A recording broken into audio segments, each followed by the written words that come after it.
Good evening, students. So, this is our lecture number 59 on the Code of Criminal Procedure 1973 and the भारतीय नागरिक सुरक्षा संहिता 2023.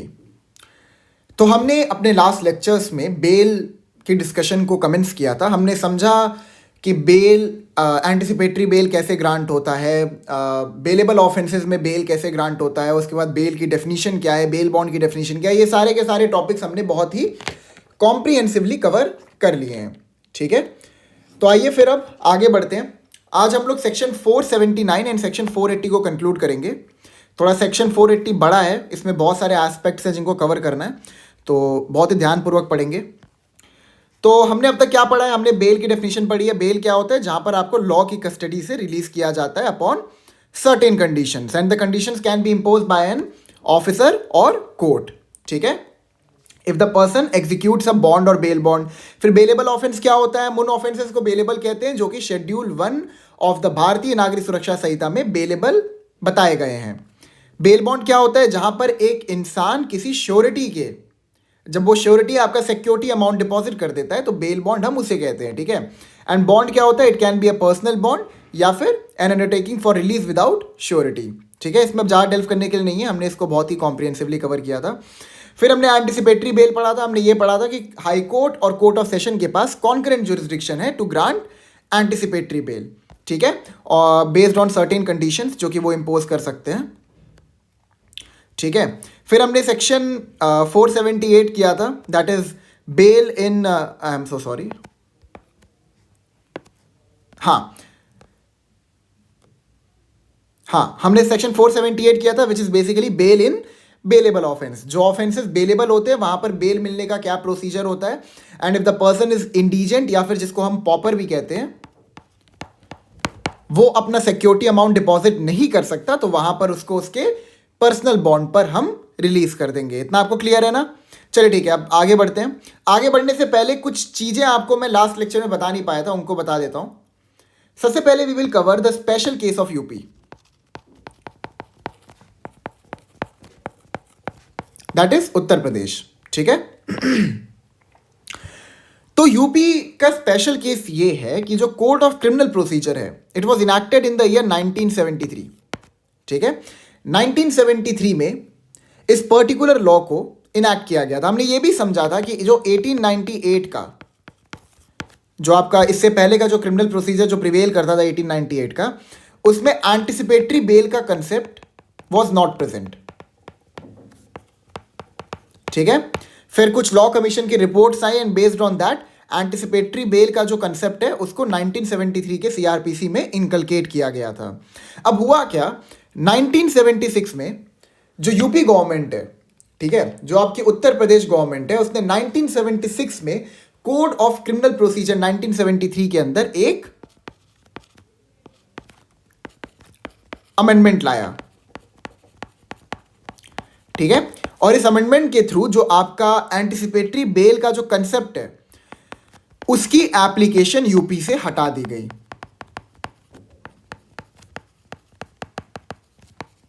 ठीक है, फिर उसके बाद सब्सिक्वेंटली ऑन 15 जून 2019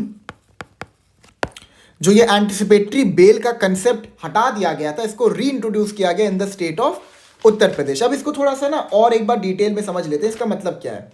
देखिए होता क्या है ना, bye virtue of article 246 red with schedule 7 of the constitution,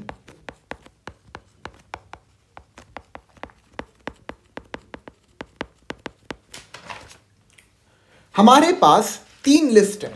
अब ये 3 लिस्ट क्या है ना, ये तीनों लिस्ट स्पेसिफाई करते हैं कि स्टेट गवर्नमेंट और आपका जो सेंट्रल गवर्नमेंट है उनके पास किन किन सब्जेक्ट्स पर लॉ बनाने की अथॉरिटी है, किन किन सब्जेक्ट्स पर लॉ बनाने की पावर है. ठीक है, अगर आप 7 शेड्यूल को रेफर करते हैं तो वहां पर आपको 3 लिस्ट मिलेंगी. First is the union list, second is the state list and the last one is the concurrent list. ठीक है, यूनियन लिस्ट में वो सारी एंट्रीज और सब्जेक्ट्स हैं जिनके ऊपर यूनियन गवर्नमेंट की एक्सक्लूसिव अथॉरिटी है to make laws. State list में वो सारे सब्जेक्ट्स और एंट्रीज हैं जिनके ऊपर स्टेट गवर्नमेंट की एक्सक्लूसिव अथॉरिटी है टू मेक लॉज. एंड जो आपका कॉन्करेंट लिस्ट है, इसमें वो सारे सब्जेक्ट्स हैं जिस पर स्टेट गवर्नमेंट की और यूनियन गवर्नमेंट की एक पैरेलल जुरिस्डिक्शन है टू मेक लॉज, ठीक है। लेकिन ध्यान समझिएगा, अगर कॉन्करेंट लिस्ट के किसी भी सब्जेक्ट पर यूनियन गवर्नमेंट लॉ बनाती है और स्टेट गवर्नमेंट भी लॉ बनाती है और दोनों लॉज के बीच में एक कंफ्लिक्ट आता है, तो जो यूनियन गवर्नमेंट का लॉ होगा इट शैल प्रिवेल, ठीक है। मतलब लॉ तो आप दोनों बना सकते हो उन सब्जेक्ट्स के ऊपर, लेकिन आपके लॉज के बीच में किसी भी प्रकार का कंफ्लिक्ट नहीं होना चाहिए। But if there is a conflict, तो जो यूनियन गवर्नमेंट का लॉ है इट विल प्रिवेल, ठीक है। तो अगर आपको जानना है कि क्रिमिनल प्रोसीजर के ऊपर लॉज बनाने की पावर गवर्नमेंट कहां से डिराइव करती है, तो it is from entry to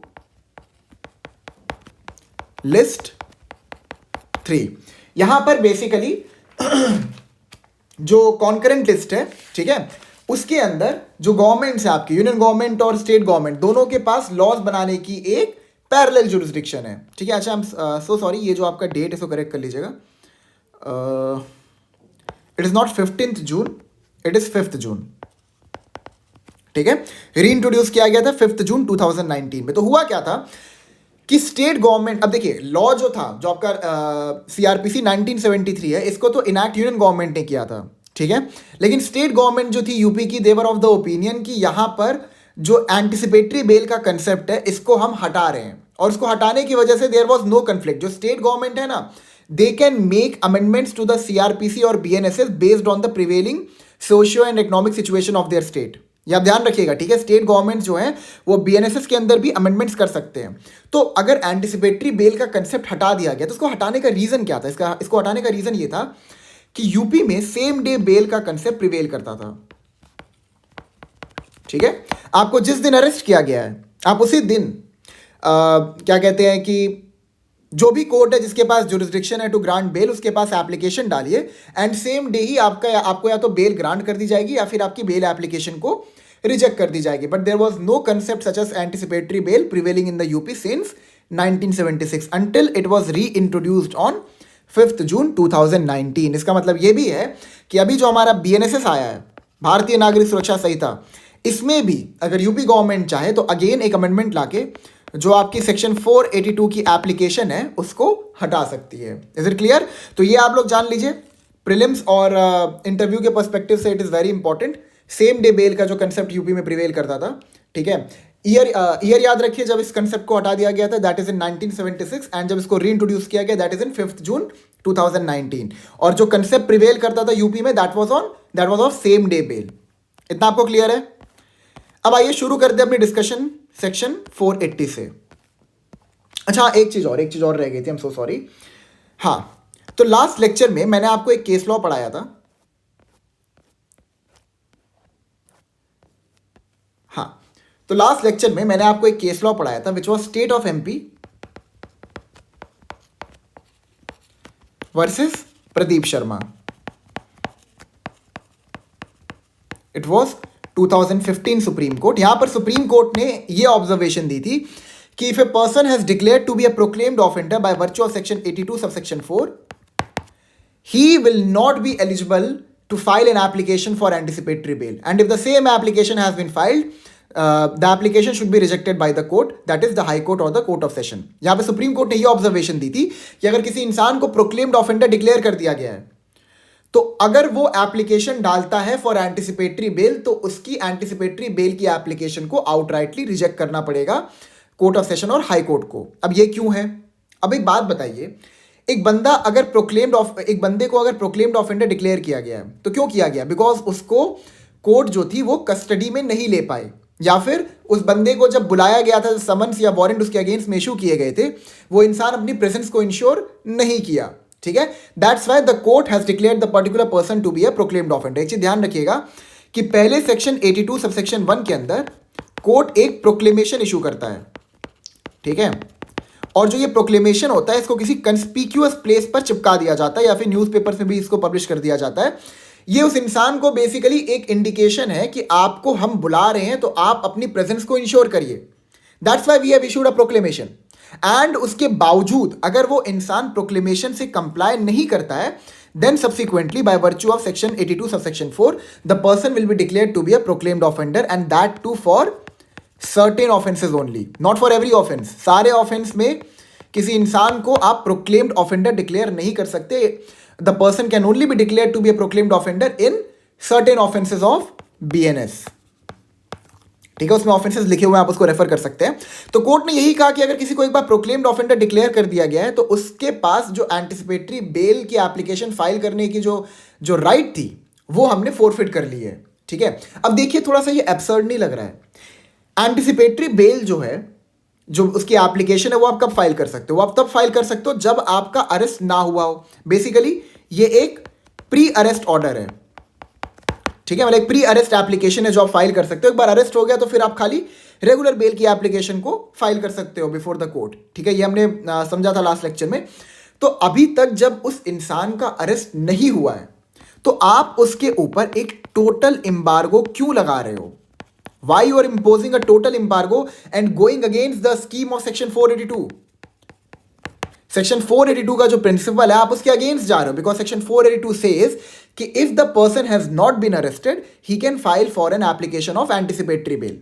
ठीक है, just because the person has been declared to be a proclaimed offender for any reason, हो सकता है वो इंसान फॉर सम रीजनेबल रीजन अपने प्रेजेंस को इंश्योर नहीं कर पाया, and because of that subsequently the person was declared to be a proclaimed offender, but still he have the right under section 482 to file an application for anticipatory bail because the person has not been arrested। ठीक है, तो basically जो आपका state of MP versus Pradeep Sharma case था, इसको आशा Dubey versus state of Madhya Pradesh ने over rule कर दिया है। आइए देखिए सुप्रीम कोर्ट ने क्या कहा। Supreme court observe that there is not a complete embargo to consider the application for grant of anticipatory bail if the same was made by a person declared to be a proclaimed offender under section 82 of CRPC. However, while granting anticipatory bail to a proclaimed offender, the facts and circumstances which led to the declaration for the same should be taken into picture. ये आपका section 84 BNSS हो चुका है। ठीक है, ये ध्यान रखिएगा। तो सुप्रीम कोर्ट ने यही कहा कि आप एक टोटल एम्बार्गो मत इंपोज करिए upon a person who has been declared to be a proclaimed offender from getting an anticipatory bail. लेकिन अगर कोर्ट ऑफ सेशन या फिर high court anticipatory bail grant करता है to a person who has been earlier declared to be a proclaimed offender, तो वहां पर जिस फैक्ट्स एंड सर्कमस्टांसेस या फिर जिस रीजन की वजह से उस इंसान को प्रोक्लेम्ड ऑफेंडर डिक्लेयर किया गया था, that reason the court must have to take into picture. मतलब उनको वो रीजन से जाना पड़ेगा एंड देन आफ्टर दैट वो उस इंसान को एंटिसिपेटरी बेल ग्रांट करेंगे। Is it clear now? ठीक है, अच्छा एक चीज़ और आप लोग समझ लीजिए, मैंने आपको बताया था अगर आपको section 213, I guess it was section 213, just let me check it once.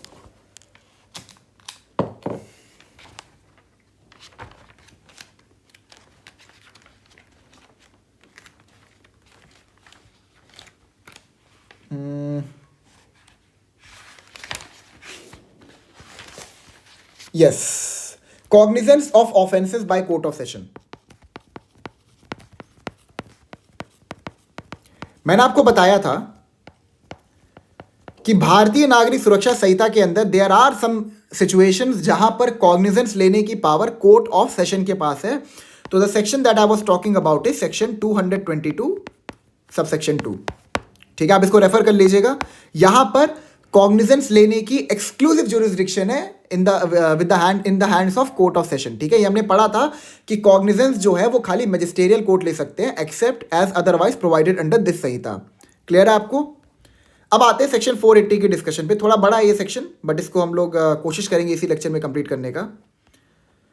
Section 480, when bail may be taken in case of non-bailable offense। non-bailable offense में आपको बेल कैसे मिलेगा, उसका प्रोसीजर क्या है, इसको हम लोग डिस्कस करेंगे सेक्शन 480 के अंदर। Subsection 1, when any person accused of or suspected of the commission of any non-bailable offense is arrested or detained without warrant by an officer in charge of a police station or appears or is brought before a court other than the high court or court of session, he may be released on bail। क्या कहता है subsection 1? ये कहता है कि अगर एक इंसान के अगेंस्ट में ये एक्यूजेशन लगा है that the person has committed a non bailable offence, ठीक है, and the person was arrested by an officer in charge the police station without warrant, ठीक है, या फिर the person appears before the court. अब appear का मतलब क्या होता है? सोचिए अपीयर का मतलब क्या होता है। अपीयर का मतलब ये है यहां पर the person surrendered before the court, the person surrendered before the court. ठीक है, ये चीज आप लोग ध्यान रखिएगा, it is not necessary that the arrest had been made for filing an application under section 480.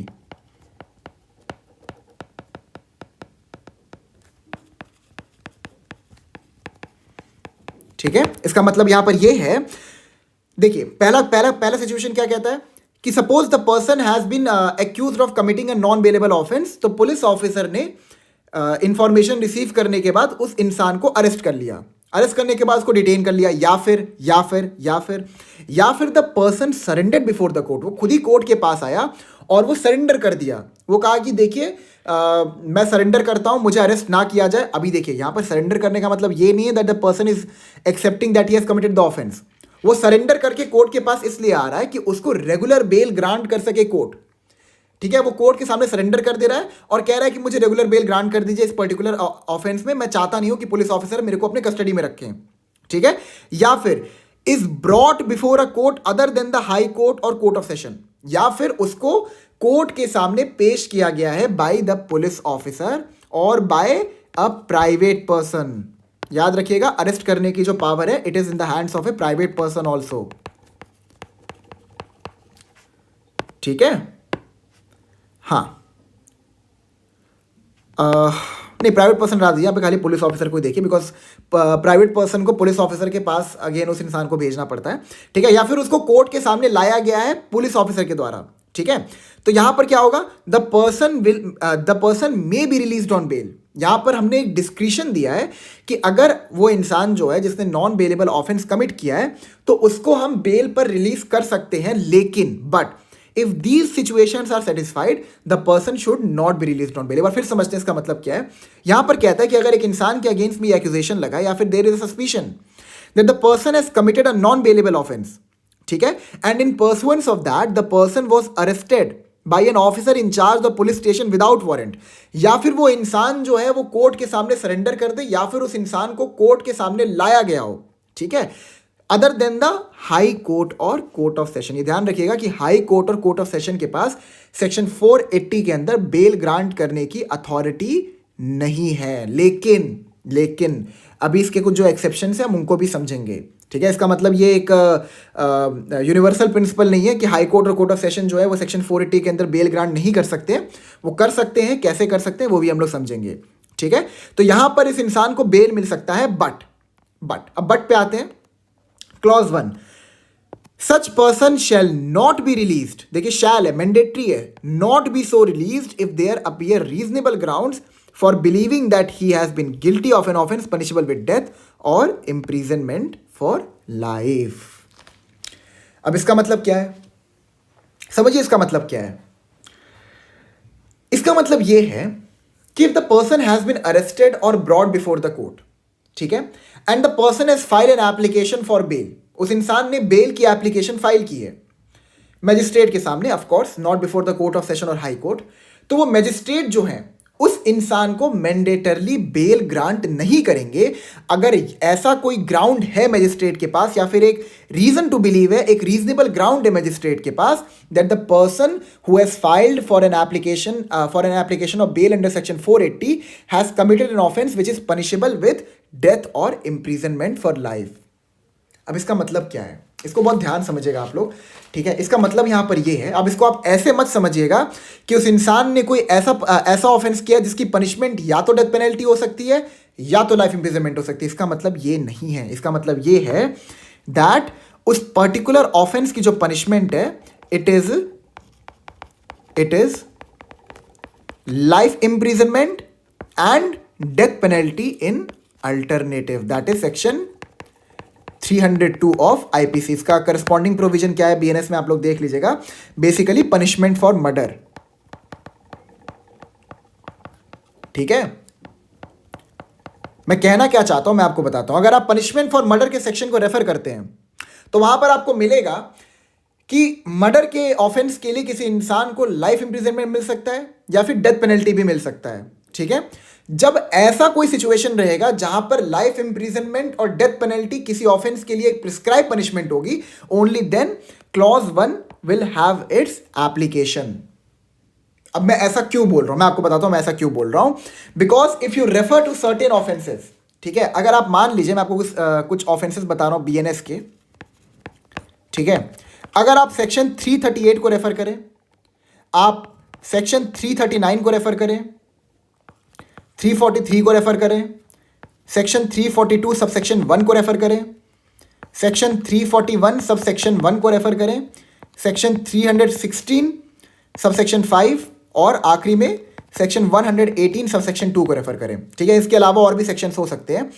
यहां पर जो मैक्सिमम प्रिस्क्राइब पनिशमेंट है इट इज लाइफ इंप्रिजनमेंट, ठीक है।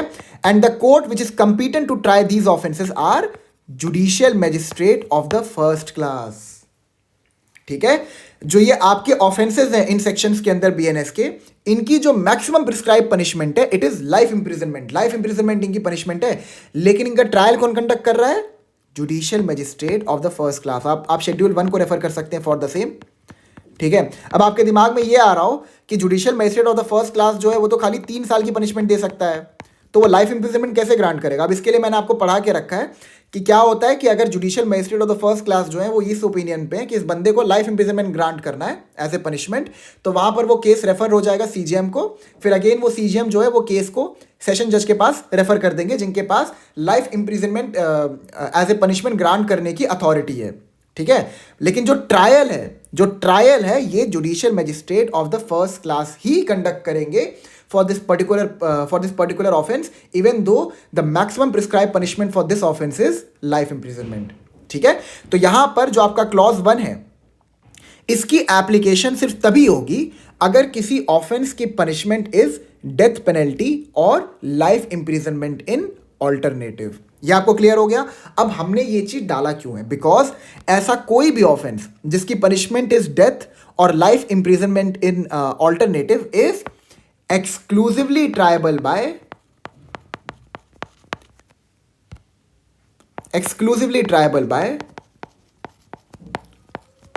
the court of session, ठीक है।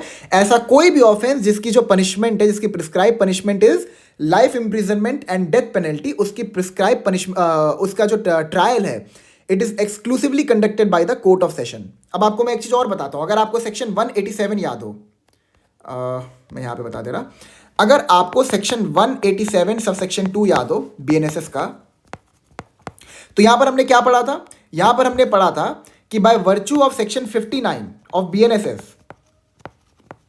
अगर किसी इंसान को अरेस्ट किया गया है, 24 घंटे में इन्वेस्टिगेशन कंक्लूड नहीं हो पाती है and the police officer is of the opinion कि इस इंसान की जो डिटेंशन है उसको इंक्रीज करवाने की आवश्यकता है, तो he will produce the accuse before the magistrate.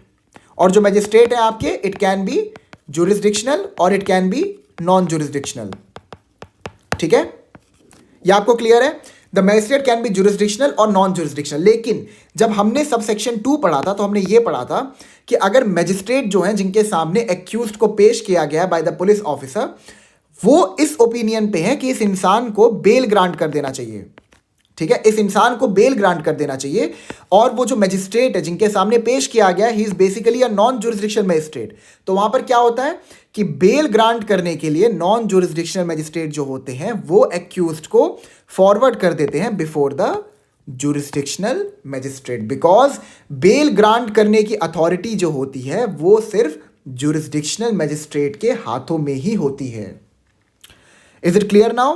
तो अब हम लोग यहीं पे इसको हम लोग साथ में इसको पढ़ेंगे जो मैंने अभी आपको प्रिंसिपल बताया कि कोर्ट ऑफ सेशन जिनके पास एक्सक्लूसिव जुरिस्डिक्शन होती है to try that particular offence, सिर्फ उनके पास ही ऐसे सिचुएशंस में बेल भी ग्रांट करने की अथॉरिटी है। अब सपोज अगर एक इंसान ने एक ऐसा ऑफेंस कमिट किया है जिसकी मैक्सिमम प्रिस्क्राइब पनिशमेंट जो है वो लाइफ इंप्रिजनमेंट है, तो वहां पर अगर जो ट्रायल है it can be conducted by the judicial magistrate of the first class, तो वो वहां पर बेल भी ग्रांट कर सकते हैं। क्लियर है आपको यहां तक? क्लॉज 1 क्लियर हो गया ना? क्लॉज 2 पे आते हैं।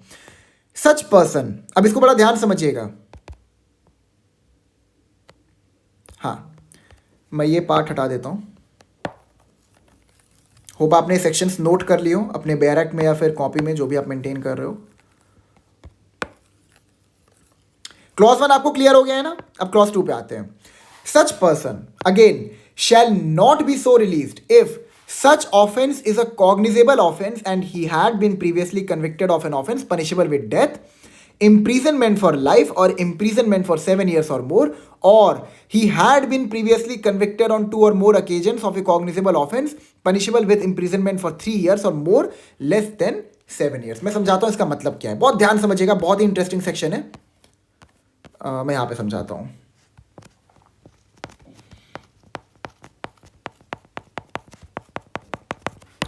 यहां पर क्या कहता है कि अगर एक इंसान ने एक non bailable cognizable offence commit किया है,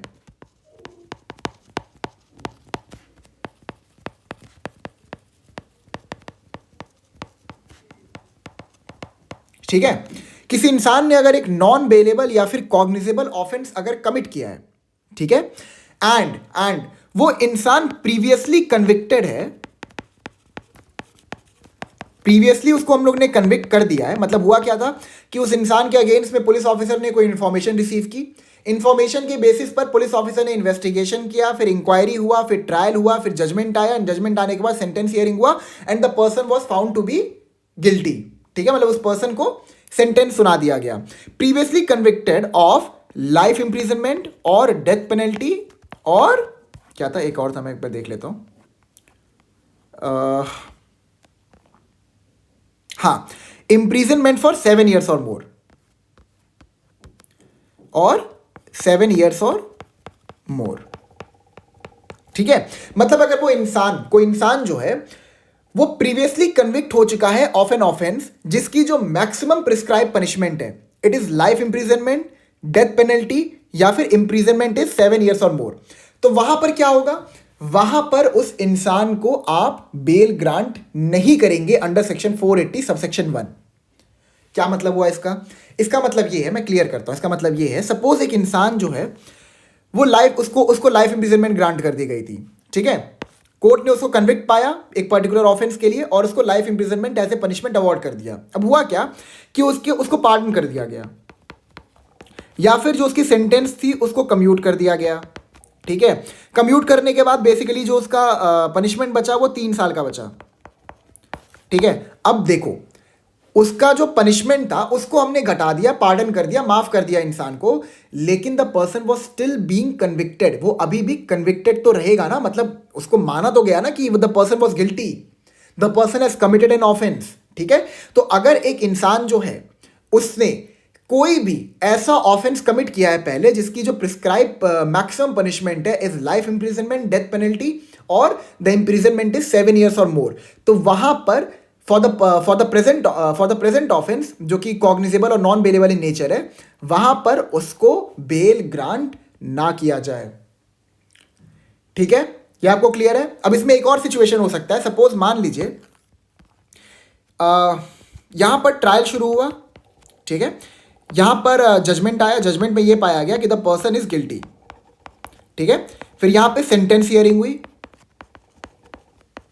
उसके बाद जिस इंसान को कन्विक्ट पाया गया था उसने अपील डाल दिया. ठीक है, अब अपील चल रहा है, अपील का जो हियरिंग वगैरह है वो 5 साल से चले जा रहा है. ठीक है, बट यहां पर तो प्रीवियसली इंसान को कन्विक्टेड पा लिया गया ना. ठीक है, अब इस बीच में क्या होता है, उस इंसान के अगेंस्ट में एक और इन्वेस्टिगेशन शुरू हो जाती है. ठीक है, पुलिस ऑफिसर जो है वो एक और इंफॉर्मेशन उस इंसान के अगेंस्ट रिसीव करते हैं अंडर सेक्शन 173 और इन्वेस्टिगेशन शुरू हो जाती है. अब यहां पर अगर वो बेल की एप्लीकेशन फाइल करेगा तो just because the person was previously convicted even though the matter is went for appeal. ठीक है, अभी भी उस मैटर पे मतलब एक कंक्लूसिव डिसीजन आना बाकी है, लेकिन still the person has been previously convicted by the trial court for an offence whose maximum punishment is life imprisonment, death penalty और इंप्रिजनमेंट फॉर 7 years और मोर. ठीक है, तो यहां पर क्या होगा, यहां पर जो कोर्ट है वो उस इंसान को बेल देने से मना कर देगी. हो सकता है सब्सिक्वेंटली उसके अगेंस्ट में एक और ट्रायल शुरू कर दिया जाए, एक और इंफॉर्मेशन पुलिस ऑफिसर रिसीव कर ले. ठीक है, यह आपको क्लियर है? या फिर ये सिचुएशन हो सकता है कि उस इंसान का जो पनिशमेंट था उसको पार्डन कर दिया गया, कम्यूट कर दिया गया. ठीक है, उसको छोड़ दिया गया, लेकिन वो इंसान जो है वो प्रीवियसली कन्विक्टेड तो है ना, तो सब्सिक्वेंटली अगर वो अगेन कन्विक्टेड होता है फॉर ए कॉग्निजेबल और नॉन बेलेबल ऑफेंस। यहाँ पर देखिए कॉग्निजेबल और नॉन बेलेबल ऑफेंस जो है, जिसके लिए दोबारा उसके अगेंस्ट में एक इन्फॉर्मेशन पुलिस ऑफिसर ने रिसीव की है, उसमें ये कुछ प्रिस्क्राइब नहीं है कि उस पर्टिकुलर ऑफेंस के लिए कितनी पनिशमेंट होनी चाहिए, लेकिन वहां पर उस इंसान को बेल तो हम ग्रांट नहीं करेंगे। और जो आपका दूसरा सिचुएशन, ये तो पार्ट 1 हो गया, क्लॉज 2 का पार्ट 1 हो गया। जो पार्ट 2 है ये कहता है कि if the person has been convicted on 2 और मोर ओकेजन्स, ठीक है, 2 या 2 से अधिक बार उस इंसान को कन्विक्ट पाया गया है for a cognizable offence whose punishment is 3 years और more but less than 7 years, ठीक है। तो यहां पर भी आप उस इंसान को बेल ग्रांट नहीं करेंगे, ठीक है। मैं एकदम आसान शब्दों में आपको समझा रहा हूं इसका मतलब क्या है। इसका मतलब यह है कि सपोज जो वो इंसान है उसको 2 या 2 से अधिक बार, ठीक है, किसी कॉग्निजेबल और नॉन बेलेबल ऑफेंस में गिल्टी पाया गया, ठीक है, उसको कन्विक्ट कर दिया गया, उसको उसने अपनी जो इम्प्रिजनमेंट का जो टेन्योर था वो भी उसने फेस कर लिया। देन आफ्टर दैट अगर अगेन उसके अगेंस्ट में कोई इंफॉर्मेशन पुलिस ऑफिसर रिसीव करते हैं और वहां पर वो इंसान अगर बेल की एप्लीकेशन फाइल करता है, ठीक है, तो वहां पर उसको बेल नहीं दिया जाएगा, ठीक है। ये आपको क्लियर है? हाँ, ये आपको क्लियर है। अब इसमें और कुछ नहीं रह गया है। एक बार फिर से देख लेते हैं इनको, सेक्शंस को, फिर आगे बढ़ते हैं हम लोग।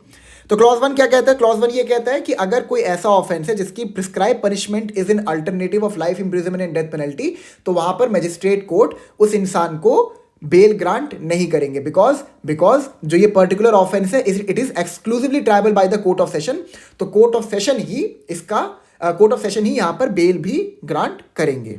क्लियर है आपको? क्लॉज 2 में हमने क्या पढ़ा कि जो इंसान है अगर उसने cognizable non bailable offence commit किया है एंड वो प्रीवियसली कन्विक्टेड हो चुका है for an offence which is punishable with death, imprisonment for life और इंप्रिजनमेंट फॉर 7 years और मोर, तो वहां पर आपका टिल्ट क्या होगा कि उस इंसान को बेल ना दिया जाए। और याद रखिएगा यहाँ पे मे नहीं यूज हुआ है, यहाँ पर शैल यूज हुआ है, मतलब आपको मैंडेटरली उस इंसान को बेल ग्रांट नहीं करना है, ठीक है। या फिर अगर वो इंसान जो है वो 2 या 2 से अधिक ओकेजन पर कन्विक्ट हो चुका है फॉर एन ऑफेंस जिसकी पनिशमेंट जो है it is more than 3 years but less than 7 years, तो वहां पर भी आपका टिल्ट क्या रहेगा कि उस इंसान को बेल ग्रांट ना किया जाए। अब प्रोवाइजो पे आते हैं। Provided that the court may direct that a person referred to in clause 1 और clause 2 be released on bail if such person is a child और इज ए वुमेन और इज सिक और इन्फर्म, ठीक है। यह आपने पढ़ा होगा आर्टिकल 15 क्लॉज 3 में स्टेट गवर्नमेंट और पार्लियामेंट के पास ये पावर है कि दे can make special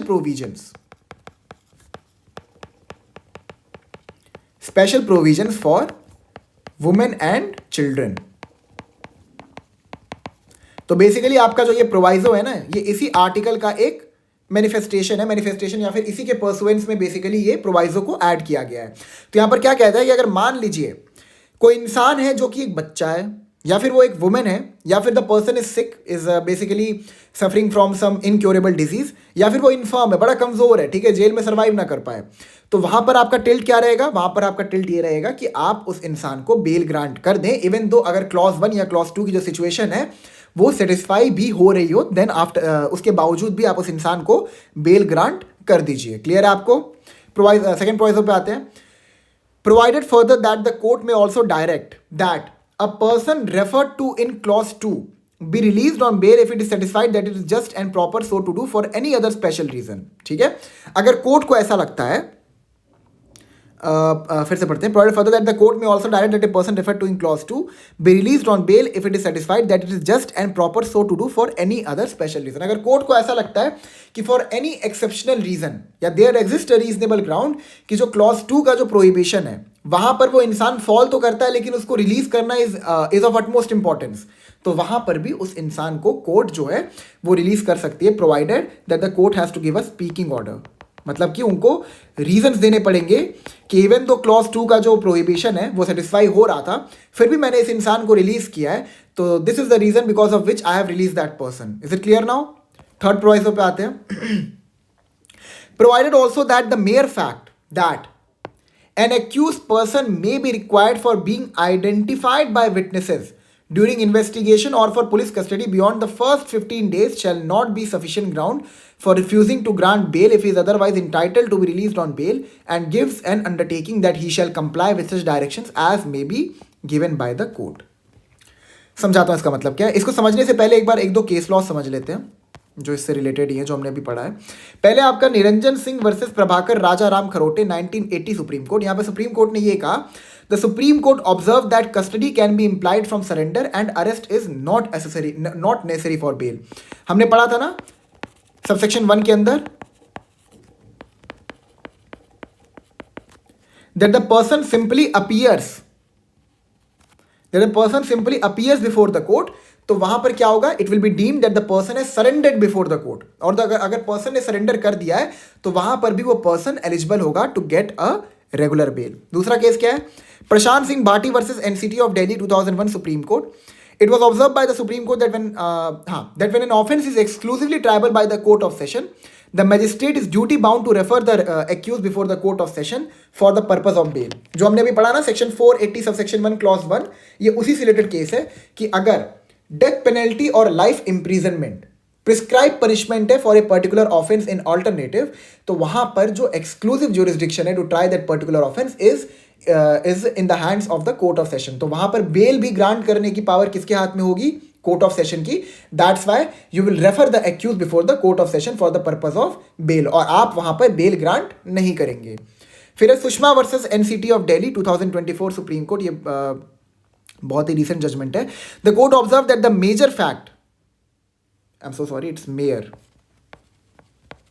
that the mere fact that a person is a woman or infirm cannot be ground to grant anticipatory bail. The privilege in the first proviso to section 480 BNSS cannot be extended to anticipatory or pre-arrest bail. देखिए हमने ये कह दिया है कि it will act as an exception.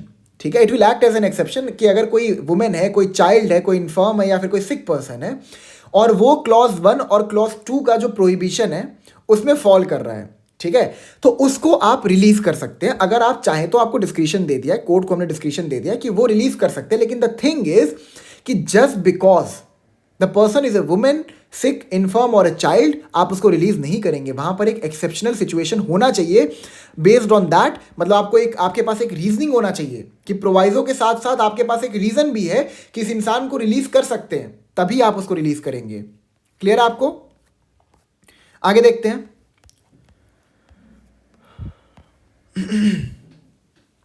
हाँ, अब यहां पर ये क्या कह रहा है,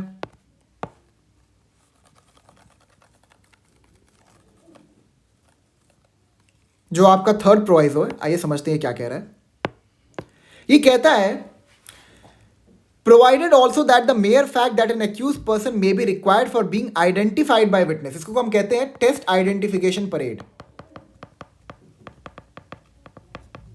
ठीक है, we call it test identification parade. यहां पे होता क्या है कि कोई विटनेस जो होता है वो पुलिस ऑफिसर को कहता है कि मैंने एक्यूज को ऑफेंस कमिट करते हुए देखा है और अगर मैं उसको देखूंगा तो मैं पहचान जाऊंगा. ठीक है, तो जो पुलिस ऑफिसर होते हैं वो एक्यूज्ड को उस विटनेस के पास लाते हैं और पूछते हैं कि क्या यही इंसान था जिसने वो ऑफेंस कमिट किया है. तो मतलब इसी को हम कहते हैं टेस्ट आइडेंटिफिकेशन परेड. तो यहां पर ये जो आपका प्रोवाइजो है ये कहता है कि the mere fact that N accused person may be required for being identified by witness during investigation or for police custody beyond the first 15 days shall not be sufficient ground for refusing to grant bail if he is otherwise entitled to be released on bail. इसका मतलब यहाँ पर ये है कि suppose किसी इंसान ने बेल की एप्लीकेशन फाइल की है बिफोर द कोर्ट, ठीक है, और जो पुलिस ऑफिसर है जब उनको बुलाया जाता है, मतलब एक हियरिंग होती है, बेल की भी अपनी एक हियरिंग होती है. यहाँ पर केस को मेरिट्स के बेसिस पे डिसाइड नहीं किया जाता है, बस यहाँ पर एक बेल की हियरिंग होती है और कोर्ट जो है ना वो अपना सेटिस्फैक्शन जो है वो बनाने की कोशिश करता है कि इस इंसान को बेल ग्रांट करना चाहिए कि नहीं करना चाहिए. बट ये दिमाग में ये बात ध्यान रखिएगा कि मेरिट्स के बेसिस पर किसी इंसान को बेल ग्रांट नहीं किया जाता है. जो प्रिवेलिंग लॉ है उसके बेसिस पर ही किसी इंसान को बेल ग्रांट किया जाता है. ठीक है, तो यहाँ पर क्या होता है कि पुलिस ऑफिसर को बुलाया जाता है मैजिस्ट्रेट के सामने और पुलिस ऑफिसर कहते हैं कि नहीं इस इंसान को बेल ग्रांट मत करिएगा, अभी इसका टेस्ट आइडेंटिफिकेशन परेड कराना है. ठीक है, तो जो ये पुलिस ऑफिसर का आर्ग्यूमेंट होगा कि इस इंसान को हमें विटनेस के सामने लाके इसका आइडेंटिफिकेशन करवाना है, it will not be a reasonable ground for denying bail, अगर बेल की जो कंडीशंस हैं वो सेटिस्फाई हो रही हैं तो. मतलब ये है कि अगर जो इंसान है वो इंटाइटल्ड है बेल पाने के लिए, तो पुलिस ऑफिसर जो ये आर्ग्यूमेंट पेश करेंगे कि इस इंसान का हमें आइडेंटिफिकेशन करवाना है, वो आर्ग्यूमेंट जो है it will not become a ground for refusing bail to the person who is otherwise eligible to be granted bail. Clear है आपको? अब आगे क्या कहता है, ये तो आपको क्लियर हो गया। अब आगे कहता है और for police custody beyond the first 15 days shall not be so sufficient ground for refusing to grant bail. इसका मतलब क्या, मैं समझाता हूं। ठीक है, पहला आपको क्लियर हो गया ना, टीआईपी टेस्ट आइडेंटिफिकेशन परेड। अब दूसरा पार्ट ये कहता है हमने पढ़ा था कि सेक्शन 59 के अंदर अगर पुलिस ऑफिसर किसी इंसान को अरेस्ट करते हैं, मतलब करते हैं, तो विद इन 24 आवर्स उनको मैजिस्ट्रेट के एक्यूज को प्रोड्यूस करना पड़ता है अगर 24 घंटे में इन्वेस्टिगेशन कंक्लूड नहीं हो पाई। That is under section 187। Section 187 के अंदर मैजिस्ट्रेट के सामने एक्यूज को प्रोड्यूस किया जाता है अगर 24 घंटे के अंदर इन्वेस्टिगेशन कंप्लीट ना हो पाई हो तो। यहां तक आपको क्लियर है? फिर हमने सेक्शन 187 में क्या पढ़ा था? अब आपको याद होगा कि जो आपका सेक्शन 187 है इसका करस्पॉन्डिंग प्रोविजन जो है वो सेक्शन 167 और सीआरपीसी है। ठीक है, इन दोनों में किस प्रकार के नए चेंज, सेक्शन 187 में किस प्रकार का नया चेंज इंट्रोड्यूस किया गया, इसको हमने डिस्कस किया था बहुत ही कॉम्प्रिहेंसिवली, तो we are not going to delve again into that, but मैं आपको समझा रहा हूं बेसिकली वो जो आपका प्रोवाइजो है वो क्या कहना चाहता है। वो ये कहना चाहता है कि फिर उसके बाद सेक्शन 187 के अंदर जो मैजिस्ट्रेट है he is empowered to grant 15 days police custody. ठीक है, in the first 40 days and in the first 60 days. 40 days for the offense which are punishable with 10 years, less than 10 years. ठीक है, और यहां पर more than 10 years up to life imprisonment and inclusive of death penalty. ठीक है, यहां पर हमने क्या पढ़ा था सेक्शन 187 के अंदर कि अगर 24 घंटे के अंदर इन्वेस्टिगेशन कंप्लीट नहीं हो पाती है पुलिस ऑफिसर के द्वारा, तो वो एक्यूज्ड को प्रोड्यूस करेंगे before the magistrate, that can either be jurisdictional और नॉन जुरिस्डिक्शनल। उनके पास ये अथॉरिटी है कि वो कस्टडी ग्रांट कर सकते हैं, पुलिस कस्टडी ग्रांट कर सकते हैं इन द फर्स्ट 15 डेज। ठीक है, लेकिन जो ये फर्स्ट 15 डेज है it can B scattered in the first 40 days total detention का। ठीक है, ये आपका 40 में, ये टोटल डिटेंशन में आपका 60 डेज होता है और यहां पे आपका 90 डेज होता है। ठीक है, मतलब जो मैक्सिमम डिटेंशन दे सकते हैं for offences which are punishable with 10 years और more than 10 years up to life imprisonment और डेथ पेनल्टी, वो होती है 90 डेज की। और जो आपकी लेस देन 10 ईयर्स होती है वहां पर जो मैक्सिमम प्रिस्क्राइब डिटेंशन होती है इट इज 60 डेज। क्लियर है? जिसमें मतलब आपको इन्वेस्टिगेशन कंप्लीट करना पड़ता है। अगर आप इन्वेस्टिगेशन कंप्लीट नहीं कर पाते हो so the person will be eligible to file for a default bail application. ये हमने पढ़ा था इन डेप्थ, मैं बस आपको समझा रहा हूँ बेसिकली यहाँ पर क्या है। तो यहाँ पर ये कह रहा है कि जो 40 डेज का टाइम फ्रेम है, ठीक है, जो आपका ये 40 डेज का टाइम फ्रेम है, इसमें अगर फर्स्ट 15 डेज बीत जाने के बाद, अब कितना दिन बचा? ये बचा आपका 25 डेज। ठीक है, ये सेम प्रिंसिपल 60 डेज में भी अप्लाई होगा। तो पहले 15 दिन बीतने के बाद अगर suppose the person has been granted bail here, ठीक है, और इस 15 दिन में सपोज जो पुलिस कस्टडी थी वो 7 दिन के लिए दे दी गई थी, अभी कितने दिन की और बच गई? 8 दिन की और बच गई पुलिस कस्टडी। तो पुलिस कहते हैं कि मतलब जो ये आपके 25 डेज रिमेनिंग है, इस बीच में हमें 8 डेज की और पुलिस कस्टडी चाहिए। ठीक है, तो it will not become a ground for refusing bail to the person. It will not become a ground for refusing bail to the person. मैं फिर से क्लियर करता हूं, इसका मतलब क्या है कि in the first 40 days police custody can be granted for a maximum period of 15 days in a scattered manner. ठीक है, बांट के आप दे सकते हैं। शुरू के जो 15 दिन थे इस 40 दिन में, ठीक है, वहां पर सपोज 7 दिन की पुलिस कस्टडी ग्रांट कर दी गई थी, 8 दिन की बच गई पुलिस कस्टडी। अब पुलिस कहते हैं, जब बेल एप्लीकेशन की हियरिंग होती है, पुलिस कहते हैं कि अभी इसकी 8 दिन की पुलिस कस्टडी बची हुई है जिसमें हम इसको पुलिस कस्टडी में रख सकते हैं। तो इस इंसान को आप बेल ग्रांट मत करिए, बिकॉज हमें हो सकता है कि इस इंसान को पुलिस कस्टडी में लाने की जरूरत पड़े। तो वहां पर it will not become a ground for refusing bail. Clear है आपको? प्रोवाइजो क्लियर हो गया ना? मैं फिर से बता देता हूँ। यहाँ पर कहता है अगर टेस्ट आइडेंटिफिकेशन परेड कराना है पुलिस ऑफिसर को, ठीक है, तो ये कोई ग्राउंड नहीं बनेगा बेल की एप्लीकेशन को रिजेक्ट करने के लिए। या फिर अगर 15 दिन के बाद, पहले फर्स्ट 15 डेज के बाद पुलिस ऑफिसर कहते हैं कि हमें इसको कस्टडी में रखना है, पुलिस कस्टडी में रखना है, बिकॉज पुलिस कस्टडी का जो टाइम फ्रेम है उसमें कुछ दिन बचे हुए हैं अभी, तो it will also not become a ground for refusing bail to the person. Is it clear? Next provision पे आते हैं। Provided also that no person shall, if the offense alleged to have been committed by him is punishable with death, oh, I'm so sorry, is punishable with death, imprisonment for life or imprisonment for 7 years or more, be released on bail by the court under this subsection without giving an opportunity of hearing to the public prosecutor। ये आपका last proviso क्या कहता है subsection 1 का? ये कहता है कि अगर मान लीजिए किसी इंसान ने बेल की एप्लीकेशन डाली है, ठीक है, and the person is accused of committing N offence which is punishable with death, imprisonment for life और इम्प्रीजनमेंट फॉर 7 years और मोर, तो यहां पर उस इंसान को आप रिलीज नहीं करेंगे बेल पर जब तक कि पब्लिक प्रोसिक्यूटर को आप बुला के उनके साइड को ना सुन लें कि इस इंसान को बेल पर रिलीज करना किस तरह से डेट्रीमेंटल हो सकता है सोसाइटी के लिए। ठीक है, हमें सोसाइटल इंटरेस्ट और इंडिविजुअल इंटरेस्ट दोनों को बैलेंस करना है। There should be a balance between the both.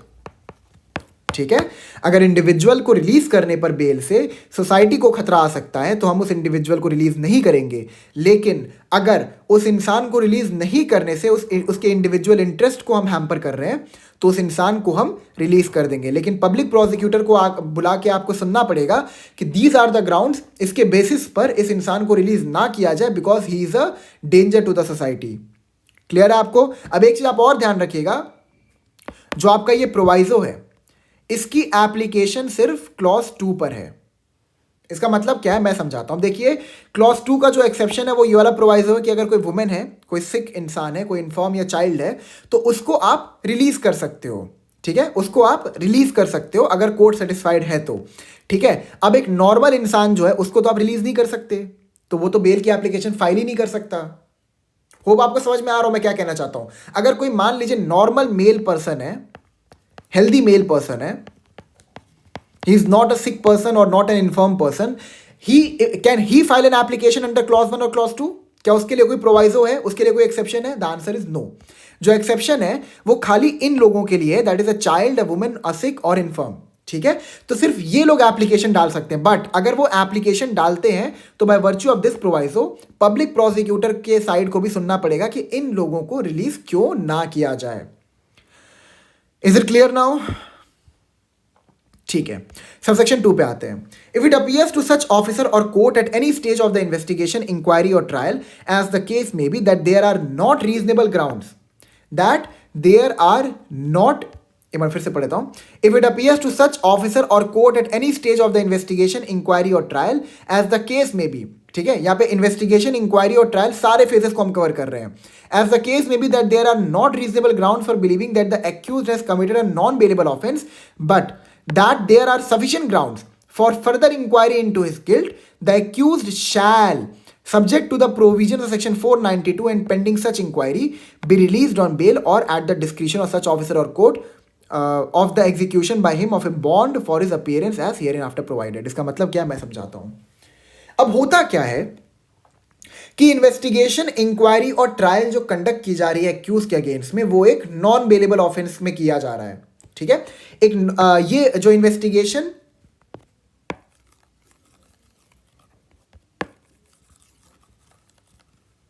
हाँ, तो आपका जो इन्वेस्टिगेशन, इंक्वायरी और ट्रायल है ये एक नॉन बेलेबल ऑफेंस में कंडक्ट किया जा रहा है। अब होता क्या है, होता ये है कि सब्सिक्वेंटली इन्वेस्टिगेशन के दौरान, इंक्वायरी के दौरान या ट्रायल के दौरान ये पता चलता है कि जो ऑफेंस था it was a bailable offence.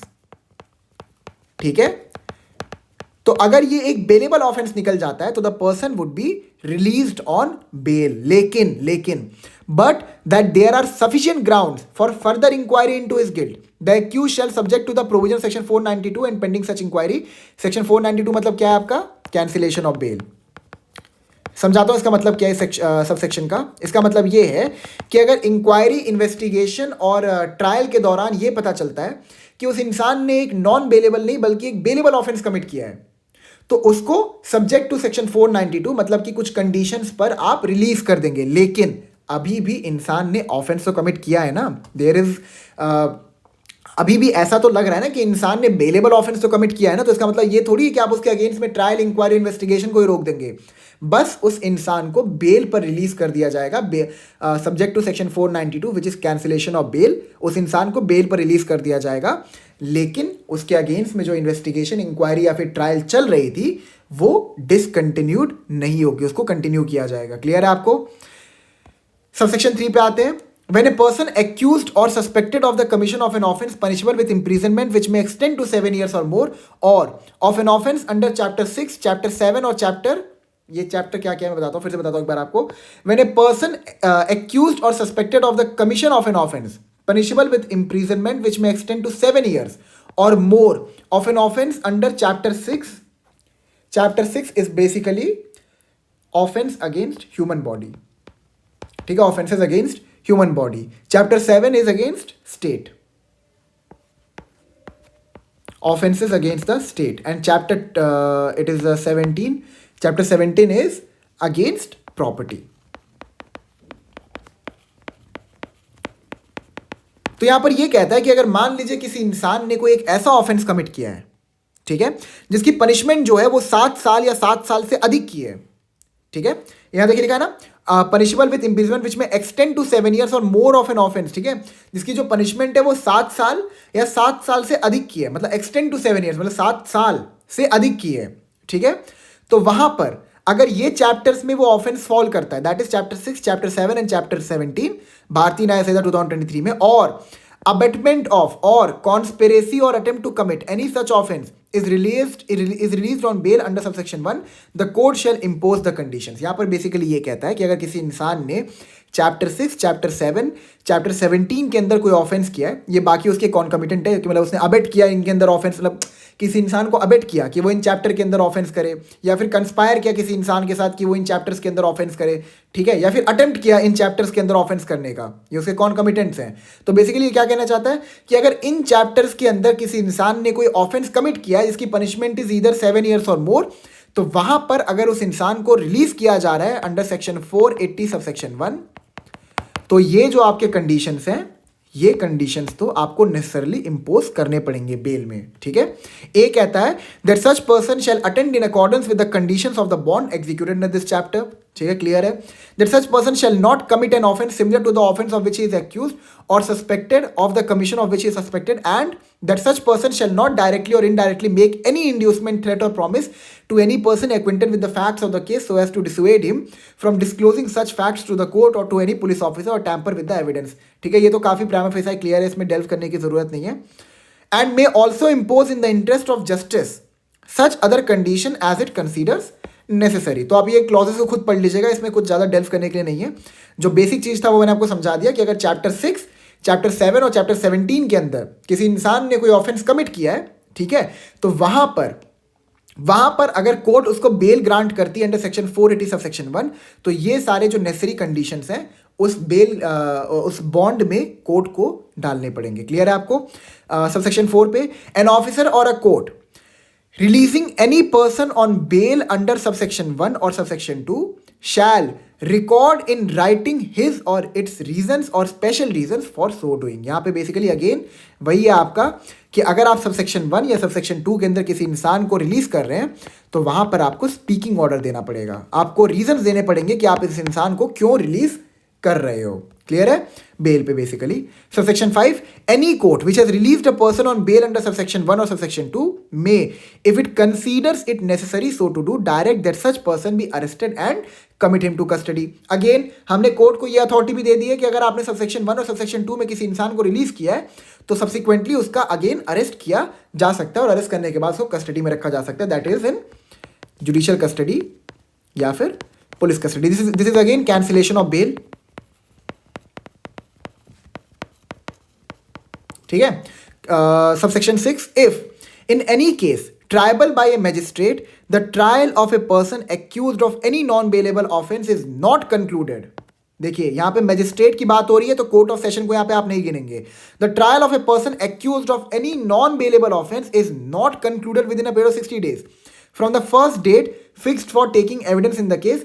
Such person shall, if he is in custody during the whole of the said period, be released on bail to the satisfaction of the magistrate unless for reasons to be recorded in writing the magistrate otherwise directs। इसका मतलब ये है, हमने ये पढ़ा था कि सबसे पहले इन्वेस्टिगेशन होता है, इन्वेस्टिगेशन के बाद आपकी चार्जशीट सबमिट होती है, फिर इंक्वायरी शुरू होता है, इंक्वायरी शुरू होने के बाद with the framing of charge trial commences. ठीक है, तो जब ट्रायल कमेंस हो गया, मतलब ट्रायल शुरू हो गया है, तो अगर आपने 60 डेज के अंदर ट्रायल को कंक्लूड नहीं किया और इस पूरे 60 डेज में जो आपका एक्यूज था ही इज इन कस्टडी, ठीक है, अब ट्रायल हो रहा है तो यहां पर कस्टडी कौन सी होगी, यहां पर 60 डेज जो आपकी कस्टडी है it is judicial custody. Obvious सी बात है ना, ट्रायल के टाइम पे आप पुलिस कस्टडी दे नहीं सकते हो। ठीक है, the person is in judicial custody for the 60 days, और 60 डेज के अंदर अगर ये भी ध्यान रखिएगा कि यहां पर मैजिस्ट्रेट जो हैं वो ट्रायल कर रहे हैं, कोर्ट ऑफ सेशन के ऊपर ये जो प्रोहिबिशन है ये अप्लाई नहीं किया गया है।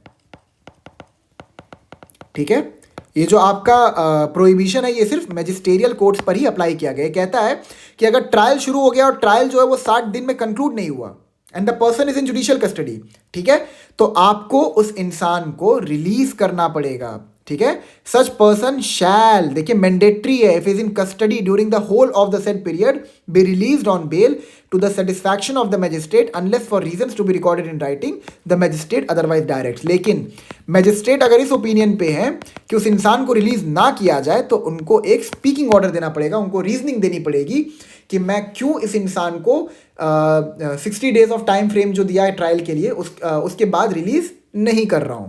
क्लियर है आपको? Subsection 7. If at any time after the conclusion of the trial of a person accused of a non-bailable offense and before judgment is delivered,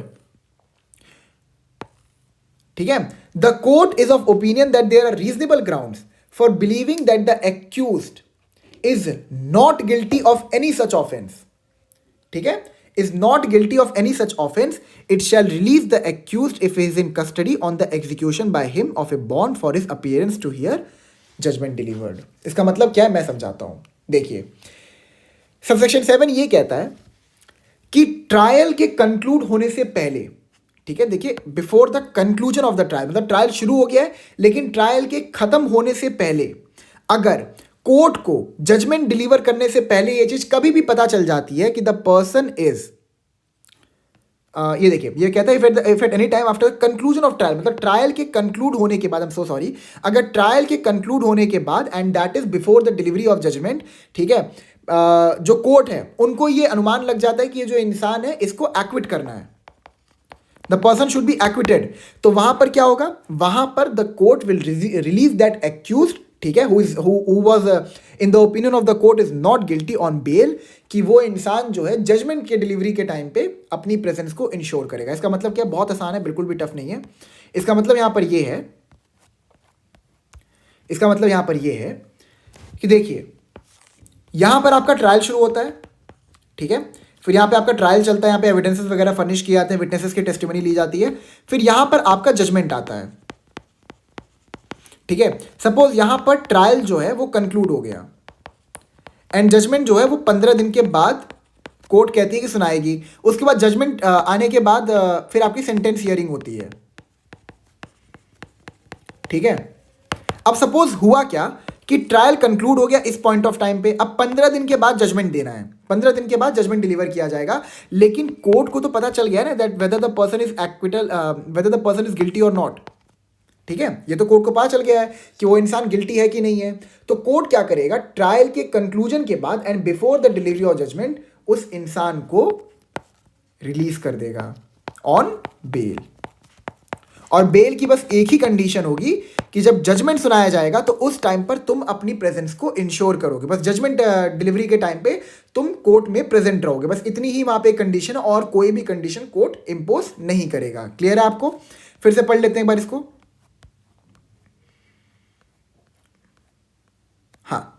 If at any time after the conclusion of the trial of a person accused of a non-bailable offense and before judgment is delivered, the court is of opinion that there are reasonable grounds for believing that the accused is not guilty of any such offense, it shall release the accused if he is in custody on the execution by him of a bond for his appearance to hear judgment delivered. ठीक है, बस यहाँ पर एक condition आप impose कर देंगे after the conclusion of trial कि जब जजमेंट हम सुनाएंगे उस टाइम पर बस तुम अपनी अपनी प्रेजेंस को इंश्योर करना कोर्ट में, ठीक है, एंड बाकी तुम्हारी जो लिबर्टी है वो हमने तुम्हें ग्रांट कर दी है. क्लियर है आपको? ठीक है, so we are done with section 480. I guess we will start section 479 in the next lecture because ये लेक्चर बहुत बड़ा हो गया है. सो ठीक है, कुछ डाउट होगा तो आप लोग मेरे से पूछ लीजिएगा कमेंट सेक्शन में, मैं किसी भी प्रोविज़न को दोबारा समझा दूंगा. So thank you so much, I will meet you in the next lecture.